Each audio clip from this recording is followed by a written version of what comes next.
तर मुख्यमंत्री आली म्हणून म्हणजे मुख्यमंत्र्यांनी वारंवार यावं का आणि येत राहावं, मंत्र्यांनी येत राहावं, जेणेकरून म्हणजे कमीत कमी रोड तरी बनतील का. बरं दुसरी गोष्ट, सिमेंट रोड बनला आता, मेंढा रोड वगैरे, आणि अनेक ठिकाणी रोड बनले. तिथे जे जुने पोल होते इलेक्ट्रिक, अजूनही इलेक्ट्रिक जुने पोल बाजूला झाले नाही, ते रोडाच्या मधात आहेत. म्हणजे तुम्ही वाट कशाची पाहता, नाही एखादं ऍक्सिडेंट होईल, 2-4 लोक मरण पावले पाहिजे, लोक मरण पावले पाहिजे, आणि मग पुढे दुरुस्ती होणार. म्हणजे हा काय प्रकार आहे. रास्ते तो बहुत ही खराब है जी सर. आप वोटिंग यहाँ से वोटिंग रोड जाके देखिए, सिर्फ आज मालूम थोड़ा सा ये फंक्शन सर आए हैं तो थोड़ा सा बना है, ये तो नहीं बना था. इथं पहिली वेळ कंपन्या नाही, इथं पुरी बेरोजगारी फैललेली आहे. फक्त इथं काही कंपन्या पाहिजेत, सुविधा पाहिजे, पाणी सुविधा नाही, कोणत्या गोष्टी सुविधा नाही, नाही गार्डन नाही काही. आणि जिथं काहीच आवश्यकता नाही असं कितीतरी यांनी ओपन जिम वगैरे बनवले आहे.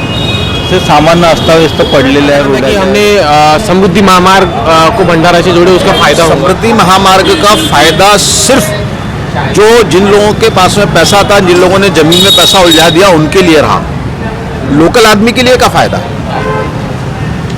लोकल आदमी के लिए आप मेरे को बता दो कि समृद्धि महामार्ग बनने से किसी है ना एक गरीब आदमी का भला हुआ, बिल्कुल नहीं हो रहा है. रोजगारांची काही आहेच नाही. जसं जे भंडारा स्तरावर काहीतरी छोटा काय इंडस्ट्रीज काय किंवा काय असं असलं पाहिजे, ते काही झालेले नाही आहे. केवळ जनतेचं पैशाकडे आहे. पैसे आणा, पैसे घ्या आणि पैसे स्वीकारा, आणि मग ज्याला मतदान करायचं त्याला द्या. पैसे सर्वांकडून घ्या. हां. नमस्कार, मी संघर्ष. आपण झकास मराठी पाहत आहात आणि झकास मराठीवर आपण नेहमी वेगवेगळे विषय घेऊन तुमच्या समोर येण्याचा प्रयत्न करतो. महाराष्ट्रामध्ये स्थानीय स्वराज्य संस्थांच्या निवडणुका आहेत. आम्ही भंडारा नगर परिषद क्षेत्रामध्ये आहोत आणि भंडाऱ्यातील प्रसिद्ध हे ठिकाण म्हणजे गांधी चौक आहे आणि गांधी चौकमध्ये आपण आहोत. आणि एकंदरीत यावर्षी भंडाऱ्याच्या नगराध्यक्ष कोण बनेल, जनतेमध्ये कोणाची हवा आहे, कोणाचा कौल आहे आणि भंडाऱ्यातील सर्वसामान्य लोकांचे काय मुद्दे आहेत, आज आपण जाणून घेणार आहोत. आपण भंडाऱ्यातील गांधी चौकमध्ये आहोत. या ठिकाणी आपण सर्वसामान्य शहरातील लोकांशी चर्चा करण्याचा प्रयत्न करूया, त्यांच्याशी बोलण्याचा प्रयत्न करूया आणि नेमकं ह्या वर्षीचे विजयाचं माळ कुणाच्या गळ्यात टाकण्याचा यांचा प्रयत्न आहे, यांचा काय कौल आहे, आज आपण जाणून घेणार आहोत. बरं, आमच्यासोबत काही इथले स्थानिय लोक आहेत, त्यांच्याशी आपण चर्चा करणार आहोत. ऑटो रिक्षावाले काही बंधू आहेत. भाऊ, हो, काय नाव तुमचं?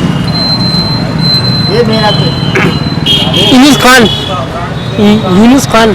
खान साहेब, काय सांगाल, निवडणूक आहेत, 2 डिसेंबरला मतदान होणार आहेत आणि भंडाराच्या पुढच्या नगराध्यक्ष बनवण्याची ही निवडणूक आहे. नेमकं लोकांमध्ये काय कौल आहे, लोकांचं काय बोलणं आहे आणि इथल्या लोकांच्या काय समस्या आहेत? अभी कुछ बता नहीं सकते, अभी कुछ समझ में नहीं आ रहा है. समझ में नहीं आ रहा. हाँ, क्यों समझ में नहीं आ रहा है, कुछ इधर से है, कुछ उधर से है. सब गर्म माहौल चालू है, अभी बता नहीं सकते. समस्या क्या है, जनता के किन मुद्दे के ऊपर जनता वोट कर रही है? हमारी तो समस्या कुछ नहीं है, जो भी काम हो रहा है, और हम लोग को तो कैसे भी है, किसी के बीच में बोल के कोई मतलब भी नहीं है. क्यों नहीं है? क्योंकि हम किसी के पास जाओ तो घर में रहने के बाद भी नहीं रहते, घर में रहने के बाद भी नहीं रहते. और हमारे को तो ऑटो चलाना है और अपना वर्टी जाना नहीं. आप ऑटो चला रहे हो, शहर की क्या समस्या है, रास्ते, ट्रैफिक, क्या विषय? सब रास्ते तो बहुत ही खराब है जी सर. आप वोटिंग यहाँ से वोटिंग रोड जाके देखिए, सिर्फ आज मालूम थोड़ा सा ये फंक्शन सर आए हैं तो थोड़ा सा बना है, ये तो नहीं बना था. इथं पहिली वेळ कंपन्या नाही, इथं पुरी बेरोजगारी फैललेली आहे. फक्त इथं काही कंपन्या पाहिजेत, सुविधा पाहिजे, पाणी सुविधा नाही, कोणत्या गोष्टी सुविधा नाही, नाही गार्डन नाही काही. असं आहे. तर ही निवडणूक आहे, ही नगराध्यक्ष बनणारी निवडणूक. नगराध्यक्ष काय कौल आहे लोकांमध्ये, काय परिस्थिती आहे? लोकांचं काय सांगायचं, जे येईल तो येईल, तू सर्व आपलंच. तुम्ही शहरात राहता, तुमच्या भागामध्ये काय समस्या आहेत, काय सांगाल? आमच्या समस्या नट, रोड, रोजगार, बस, बाकी काय नाही. बरं, आणखी काही इथले स्थानिक लोक आहेत का? काय नाव आहे तुमचं? सचिन देवगडे. सचिन देवगडेजी. सचिनजी, काय सांगाल, नगर परिषदेच्या निवडणुका आहेत आणि सर्वसामान्य लोकांमध्ये काय मुद्दे आहेत, इथले काय समस्या आहेत, आपण कशा पद्धतीने एक्सप्लोर कराल? मुद्दे नगर परिषदेचे म्हणाल तर स्वच्छता एक मुद्दा आहे, रस्ते आहेत, गटारे आहेत. आणि हा मुद्दा भंडाऱ्यात मी आता 50 वर्षाच्या होऊन राहिलो तेव्हापासून तसेच आहेत मुद्दे आणि समोरही असेच राहतील. कौल नेमका ह्या निवडणुकीसाठी जनतेमध्ये, भंडाऱ्याच्या जनतेमध्ये काय आहे नेमका, काय सांगाल? बघा, एकतर पैशाचा मुद्दा राहील, दुसरं जाती आहे, जात फॅक्टर आहे. आणि आता जसा सिटिंग आमदार आहेत त्यांच्याकडे मागच्या इलेक्शनची जी फळी तयार आहे त्यांच्याकडे भरपूर पैसा आहे, त्याच्यामुळे त्यांच्याही एक प्रबळ दावेदारी आहे. सोबत राज्य सरकार BJPचे असल्यामुळे दुसरी दावेदारी त्यांचीही आहे, त्यांच्याकडेही एक फळी आहे आणि पैसाही भरपूर आहे त्यांच्याकडे. तर त्यांच्यामुळे या दोघांमध्ये मला दिसते आहे. वरून काँग्रेसही आहे शर्यतीमध्ये. तर यात मेन फाईट भाजप आणि काँग्रेस, भाजप, काँग्रेस आणि शिवसेना तिहेरी लढत आहे असं दिसत आहे सध्या तरी वातावरण. माझे योगीराज टिकाराम मेश्रामजी, नगर परिषदेच्या निवडणुका आहेत ह्या ठिकाणी आणि सर्वसामान्य लोकांचे काय कौल आहे, काय मुद्दे आहेत, इथल्या समस्या काय आहेत, लोक कोणत्या मुद्द्यांवर ह्या वर्षी मतदान करणार आहेत? हे बघा, आमच्याकडे जेव्हा भंडाऱ्याला जेव्हा नगराध्यक्ष झाले होते आपले सुनील मेंढे, त्यावेळी त्यांच्याकडे जाण्याचा योग आला. तर मी फक्त एवढंच म्हटलं होतं की बा आपल्याला काय करायचं, आपल्या म्हणजे एकंदरीत भंडारा शहरातील प्रश्न कोणते आहेत किंवा मुद्दे कोणते आहेत. त्यांनी बऱ्याचशा गोष्टी मला सांगितल्या, पण मी काही गोष्टी जे उल्लेख केला की नगरपालिकांची शाळा, इथले रस्ते, इव्हन ओपन स्पेसमध्ये गार्डन, त्याच्यानंतर इथे एक रेल्वे लाईन आहे आपली, त्या रेल्वे लाईनचं काय करणार. कमीत कमी तिथून जर एखादा सरकारी रोड गेला तर त्याचा उपयोग होणार. आणि मेन म्हणजे शैक्षणिकदृष्ट्या फारच मागं आहे. मेडिकलचा मुद्दा खूपच कठीण आहे, त्याकडे लक्ष नाहीच आहे. त्यातल्या त्यात म्हणजे आज ग्रामीण भागातली शाळा बंद होत आहेत. ज्या ठिकाणी पूर्वी शाळा कशा तरी टिकून होत्या त्या आज नाही आहेत. ग्रामीण भागामध्ये विद्यार्थ्यांची संख्या कमी झालेली आहे. विद्यार्थी संख्या कमी झाल्यामुळे त्यातले शिक्षक हे आज समायोजित होत आहेत, शाळा तुटत आहेत. सरकारने आता महाराष्ट्र शासनाने अनेक शाळा बंद केलेल्या आहेत. म्हणजे ग्रामीण भागातील विद्यार्थ्यांनी कशा प्रकारे शाळेत जावं आणि लांब दूरच्या शाळेमध्ये भंडारा शहरात किंवा मोठ्या शहरातील शाळांमध्ये कशा प्रकारे जावं त्यांनी, हा त्यांचा कठीण प्रश्न आहे. आणि तो प्रश्न सोडविण्यासाठी कोणी पुढे येत नाही. त्यातलं तर आता आर्थिक नुकसानमध्ये आता धानाची झालेली आहे, पिकांची झालेली आहे, त्याला भाव नाही आहे. बरं, इव्हन आपल्या ठिकाणी एक भंडाऱ्यामध्ये कोणत्या तरी प्रकारची पाईपलाईन घालण्यात आलेली आहे. कशासाठी, तो एक प्रश्नच आहे. ती आहे कशाची अजूनही माहिती नाही आहे. बरं, ह्या वर्षी मग कौल जनतेचा कोणाकडे आहे, काय लोक? नाही, कौल जनतेचा पैशाकडे आहे. पैसे आणा, पैसे घ्या आणि पैसे स्वीकारा आणि मग ज्याला मतदान करायचं त्याला द्या. पैसे सर्वांकडून घ्या. हां, आज लोकांना तुमचा माप दिसतो आहे, हा पैसे घेऊन माप दिसतो आहे. सभा कशाच होत आहेत.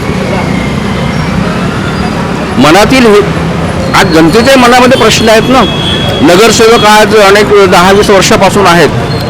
तुम्ही काही ग्रामीण भागात जा किंवा इथले जुन्या भंडाऱ्यासारख्या म्हणजे मेंढा वगैरे आहे इथले बरेच लोकांचे राशन कार्ड तयार नाही झाले. इव्हन मतदार यादीमध्ये नावं नाही आहेत. आणि बाकीचे लोक म्हणतात की आम्ही तुमचे करू सगळं केव्हा करणार. ते पुढची इलेक्शन आल्यानंतरही तोच प्रश्न निर्माण होतो त्यांचा. ते सुटत आम्ही सर्वे केलेला आहे. म्हणजे सेन्ससचं काम जेव्हा मी केलं तेव्हा मला लक्षात आलं की त्यांच्या घरी गेल्यानंतर अशा प्रकारची परिस्थिती आहे की त्यांना जाण्याचा मार्ग नाही. त्यांच्या घरी नळ नाही आहेत. बरेचशा लोकांकडे नळ आहेत तर मीटर नाही आहेत. आणि पाण्याची नासधूस आहे. नवीन आता पाण्याचं वॉटर फिल्टर तयार झालेलं आहे तरी त्या भागामध्ये पाण्याचा प्रश्नच आहे. पिण्याच्या पाण्याची समस्या आहे. 1 तास का तोही बरोबर येत नाही पाणी नळाला. म्हणजे मग सरते शेवटी महत्त्वाचं म्हणजे विजेचाही प्रश्नच आहे. बऱ्याच ठिकाणी वीज चोरी जात आहे. आणि त्यातल्या त्यात म्हणजे आम जनता कधी जर आमच्या भंडाऱ्यामध्ये रोडवर उतरली का, नाही, प्रश्न विचारणारच नाही. आज तुम्ही बघा ना, हा भंडारा आणि वरठीचा रेल्वे स्टेशन म्हटलं तर किती महत्त्वाचं स्टेशन आहे. त्या ठिकाणी रोडची समस्या आहे. किती दिवसापासून रोड बनत आहे. तुमचं रोड अजिबात झालेलं नाहीये. कोणी बोलायला तयार कोणी बोलत तर नाही, कधीच येत नाही. एकदा ॲक्सिडेंट झालं तेव्हा कुठे थोडासा डागडुजी करण्यात आली. आत्ता आज देवेंद्र फडणवीस मुख्यमंत्री आले तर थोडासा डागडुजी त्या मंडळ चौकामध्ये करण्यात आली. मग पूर्ण का करत नाही. ही मुख्यमंत्र्यांसाठी डागडुजी होती. तर मुख्यमंत्री आली म्हणून म्हणजे मुख्यमंत्र्यांनी वारंवार यावं का आणि येत राहावं. मंत्र्यांनी येत राहावं जेणेकरून म्हणजे कमीत कमी रोड तरी बनतील का. बरं दुसरी गोष्ट सिमेंट रोड बनला आता मेंढा रोड वगैरे आणि अनेक ठिकाणी रोड बनले. तिथे जे जुने पोल होते इलेक्ट्रिक अजूनही इलेक्ट्रिक जुने पोल बाजूला झाले नाही. ते रोडाच्या मधात ते रोडाच्या मधात आहेत. म्हणजे तुम्ही वाट कशाची पाहता. नाही एखादा ऍक्सिडेंट होईल 2-4 लोक मरण पावले पाहिजे लोक मरण पावले पाहिजे आणि मग पुढे दुरुस्ती होणार. म्हणजे हा काय प्रकार आहे. हे सर्व मुद्दे ह्या वर्षी निवडणुकीत राहणार आहेत. हे मुद्दे आहेत. परंतु मी आजही सांगतो जेव्हा आपल्याकडे भेटीला येतात आपल्याकडे जेव्हा भेटीला येतात उमेदवार आणि ते लोक त्यावेळी हे प्रश्न कोणी ठेवतच नाही. त्यांचे पार्टी अरेंज होतात. मेनू ठरलेला आहे. चिकन मटन सुरू आहे म्हणून मस्त. मेनू ठरलेला आहे. जाणारा तयार आहे. प्रश्न मांडायला कोणी तयार नाही आहे. आणि इलेक्शन पूर्वी जर तुमचे प्रश्न जर तुम्ही ठेवले नाही केव्हा ठेवणार. एकदा का तो निवडून आला तो तुमच्या बापाचा नाही. तुमचं नाव काय. धनंजय भेंडारकर. भेंडारकरजी इथे शहरात राहता तुम्ही. शहरातच राहता ना. खातोडला राहता. बरं काय सांगा काय मुद्दे आहेत ह्या वर्षी जनतेचे काय समस्या आहेत. तुम्ही ते तसं पाहिलं तर खूप सारे आहेत आणि तसं पाहिलं तर मग मुद्दे काहीच नाही. बरं एक आंधळे डोळ्यांनी खूप सारे आहेत ते कोणते आणि काही नाही ते खूप सारे म्हणजे प्रभागात रोड आणि गडर लाईनचे कामं वगैरे आणले मधातनं फोडून टाकले. त्यांचे अजूनपर्यंत काही केलं नाही. म्हणजे त्यांना जसा रोड आहे तसं करून ठेवणे आणि जिथं आवश्यक आहे तिथं यांनी योजना राबवल्या नाही आणि जिथं काहीच आवश्यकता नाही असं कितीतरी यांनी ओपन जिम वगैरे बनवले आहे. ते सामान्य अस्ताव्यस्त पडलेले आहे रोडाच्या कडे. नगर परिषदेनी आणि नगर परिषदेने म्हणण्यापेक्षा त्याच्या सीओनी किंवा इंजिनियरनी राबवले ना. नगरसेवकाला काय आला आपलं लावून दिलं कॉलनीमध्ये सीओला पाहिजे समजायला. इतके म्हणजे शिक्षित लोक राहून जिम कुठं पाहिजे. तुम्ही जेल रोडनी जा. जेलच्या दिवालीला लागून जिम बनवला आहे. तिथं जिम राहीन का ओपन जिम. खरंच अभी हमारे कॉलोनी में भी पाइपलाइन बिछा के गए रोड लाइन करके गए और रोडों के मुद्दे आज कॉलोनी के रोड देखो तो ये अपन यहाँ से गांधी चौक से यहाँ तक जाते तो लाइब्रेरी चौक तक राजौरी चौक से तो वो देखो तो वसील लाइब्रेरी चौक तक वहाँ से क्या पोजीशन है. रोडों की पोजीशन क्या है. देखो कितनी हफ्ता हालत है. हालत कितनी खराब है. देखो ना आप सही बात है. चुनके तो सभी आ जाते हैं चुनके बाद में आने के बाद में काम होना चाहिए. हमारे कहने ये काम होना चाहिए. शहर का विकास होना चाहिए. काम होना चाहिए. देखिए भंडारा का जिस तरीके से डेवलपमेंट होना चाहिए था वो भंडारा जब से गोंदिया अलग हुआ है तब से भंडारा आज भी पिछड़ा हुआ है. यहाँ के नेता लोगों को बिल्कुल राजनीति से फुर्सत नहीं है. जिस तरीके से जनता के लिए काम करना चाहिए कोई भी नहीं कर रहा है. फिर वो कांग्रेस हो वो बीजेपी हो या शिवसेना हो कोई भी हो. ये सबसे बड़ी समस्या है. भंडारा का डेवलपमेंट बिल्कुल नील है. भंडारा में ना इंडस्ट्री है ना कोई डेवलपमेंट के चांसेस हैं ना रोजगार के कोई चांसेस हैं. सब तरफ से भंडारा पिछड़ा हुआ है. ये सबसे बड़ी समस्या है भंडारा की. और नेताओं का ध्यान क्यों नहीं जा रहा ये आश्चर्य की बात है. ये बहुत बड़े आश्चर्य की बात है. ये भी स्थानीय स्वराज्य संस्था के जो चुनाव है जी. ये लोकल चुनाव है. यहाँ का बिल्कुल सही नगराध्यक्ष है. लोगों को बिल्कुल चुनना सही है. लोकल में क्या मुद्दे इस बार इफेक्ट करने वाले हैं. देखिए लोकल के जो मुद्दे हैं वो यही मेन मुद्दे हैं. भाई रोजगार चाहिए उनको बिजनेस चाहिए. यहाँ आप दुकानों को देखो दुकानों में है ना लोग है ना सिर्फ मेन रोड की दुकानों पे व्यापार है. बाकी व्यापार है कहाँ भंडारा में.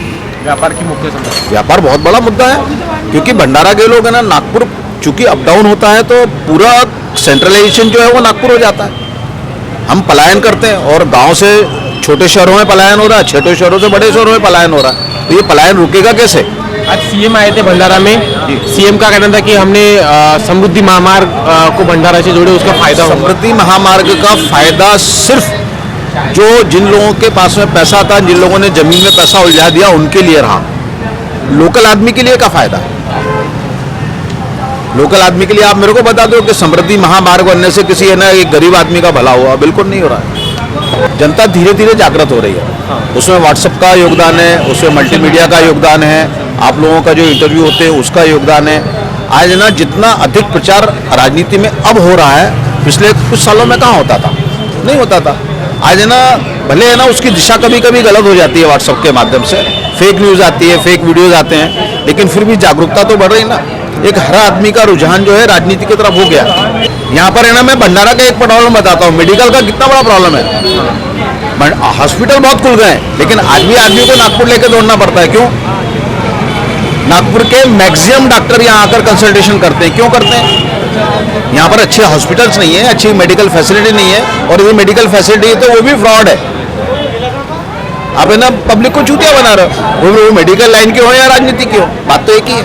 नगर परिषद के स्कूल की क्या व्यवस्था है? बहुत गंदा स्कूल है, सारे प्राइवेट स्कूल खुलते चले जा रहे हैं, जितने भी सरकारी स्कूल है वो सिमटते चले जा रहे हैं। शहरों में वही स्थिति है। आज नागपुर में देखिए कारपोरेशन के स्कूलों में एडमिशन के लिए टीचर लोगों को भागना पड़ता है। क्यों भागना पड़ता है? यहाँ पर भी वही स्थिति है। ग्रामीण में स्कूलों की स्थिति सुधर कहाँ रही है? हम 75 वर्ष हुए आ गए, अमृत काल मना रहे हैं, लेकिन एजुकेशन तो आज भी हमारा पिछड़ा हुआ है। एजुकेशन पर ध्यान ही नहीं है किसी का, जो होना चाहिए हम कर ही नहीं रहे।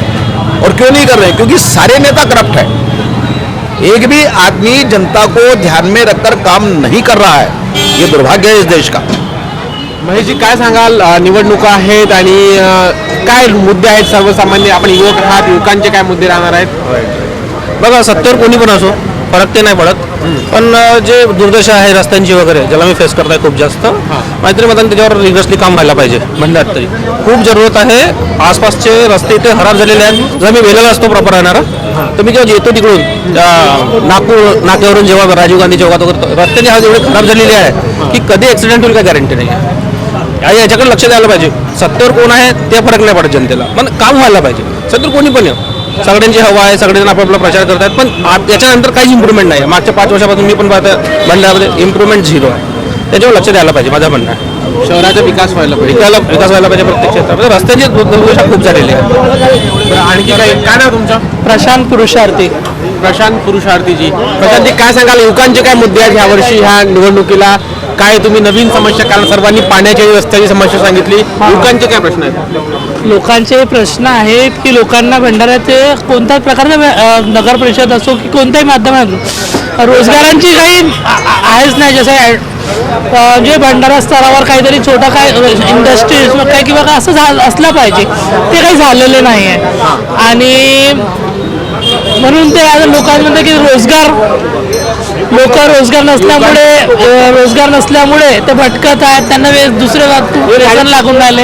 आणखी काय नाव तुमचं? इकडे या, समोर या. माझं नाव कमाल वधवानी आहे. कमलजी काय सांगाल, काय मुद्दे आहेत ह्या वर्षी निवडणुकीला? काय आपण समस्या सांगाल इथल्या? नाही, भंडाऱ्याचा विकास झालेला पाहिजे, विकास व्हायला पाहिजे. हो. काही बदल, पाणी की सुविधा आहे आणि बाकी जसे आहेत रस्ते भी जसे हे झाले आहेत ते असं चांगलं झालं पाहिजे. सर्वात प्रथम रस्त्याचं बी काम जास्त आहे पाहिजे. कोल कुणाकडे आहे लोकांचा, काय सांगाल? यावेळी तर आता जास्त आता बोलत नाही, 3 तारखेनंतर सर्वात माहीत पडेल. तरी पण मी बोलतो जास्त एक तर फुलाच्या आणि वरून त्याच्या याच्या दोन्ही साईड आहे जास्त, फुलाचा आणि पंजा काँग्रेसच्या हो. आपण भंडारा शहरामध्ये आहोत, आपण गांधी चौकामध्ये आहोत आणि या ठिकाणी चहाचे दुकान आहे. या ठिकाणी आम्ही सर्वसामान्य लोकांशी बोलण्याचा प्रयत्न केला, परंतु यांचे काय मुद्दे राहणार आहेत, कोणत्या मुद्द्यांवर हे मतदान करणार आहेत, विकासाची इथली काय स्थिती आहे आपण जाणून घेतली. आपण झकास मराठी पाहत आहात आणि ही व्हिडिओ शेवटपर्यंत पाहिली त्याबद्दल सर्व प्रेक्षकांच्या मनापासून आभार. खूप खूप धन्यवाद.